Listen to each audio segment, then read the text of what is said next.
Guys, good morning. Pupunta ako ngayon sa PRC. I'm not sure guys if this is already the process to get the PRC ID, yung ID for the professional teacher. But sabi, this is for initial registration for teacher. So ito yung next step or next process after oath taking. Kasi diba tapos na ako nag-oath taking. Pwede bang third layer ng sunscreen? Bala na. Wala din. Parang nabura lang yung foundation. Kaya lagay tayo ng sunscreen. Medyo mainit na yun. Hindi umulan. Kaya damihan natin ang sunscreen. Kalib ako ngayon sa work kasi dahil dito sa appointment ko sa PRC. Wala kasi silang ibang schedule. Ay, blush. Makikilay lang tayo saglit. Diba? Bilis lang. That's pretty much it. So, here's the final look, guys. And yeah, we're ready to go. Hello guys, nandito ako ngayon sa may tapsihan malapit sa bahay. Kumain muna ako bago ako alis kasi gutom na ako. Na-order lang ako ng tapsi. Ayan. Kain.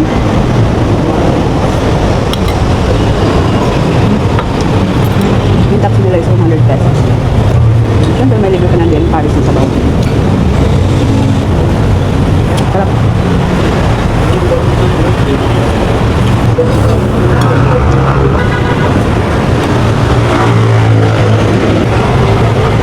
Ikaw naman.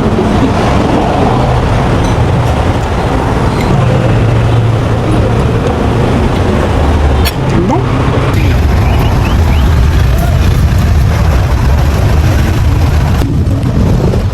Transfer na naman ng allergy. Pasay. Sa Pasay guys. Hindi pa naman ang sa kaya sa mga Pinondo. Sorya! Binondo ba? Sorya! Guys, nandito na ako sa Binondo and nag-Google Maps na lang ako para matuntun ko yung PRC.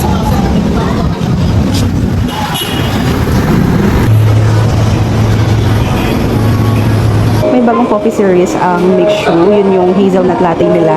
Actually with ice cream coffee. So, let's try. Try natin siya kung anong lasa niya. So, ito lang in-order ko guys. Ito sa Mixu.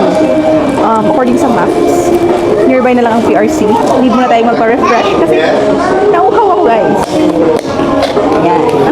Parang ang sarap nito. Ayan o, may ice cream siya. Here. And this is only for 80 pesos guys.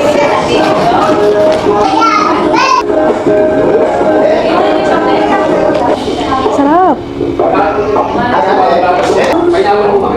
I like this.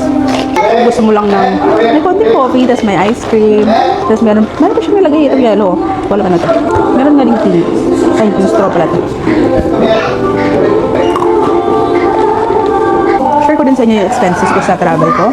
So, mula sa bahay, isang jeep ako pa service road and that cost me 13 pesos kasi yan yung minimum fare. Ngayon, pagdating ko sa service road, sumakay ulit ako ng jeep pa Pasay. So, medyo malayo siya, may distance siya. So, hindi siya minimum fare lang. So, ang nabayaran ko doon is 18 pesos. And then, pagdating ko naman ng Pasay, doon ako bumaba sa may LRT. Meron dong mga jeep pa Manila, like pa Divisoria, Binondo, and other places here.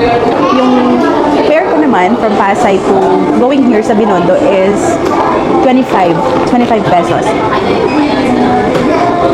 So, 13, 18, and 25. Yun na naman ako ito. Bye! See you later!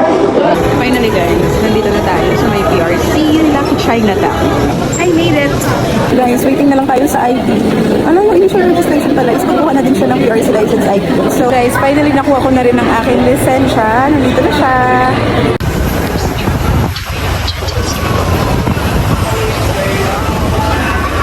Hi guys! Finally, I'm home! At ito, kasama ko na ang aking anak na nag-aantay kay mami. Thank you so much everyone sa pagsama sa akin. Dito na lang tatapos ang ating vlog. Till next time guys, bye!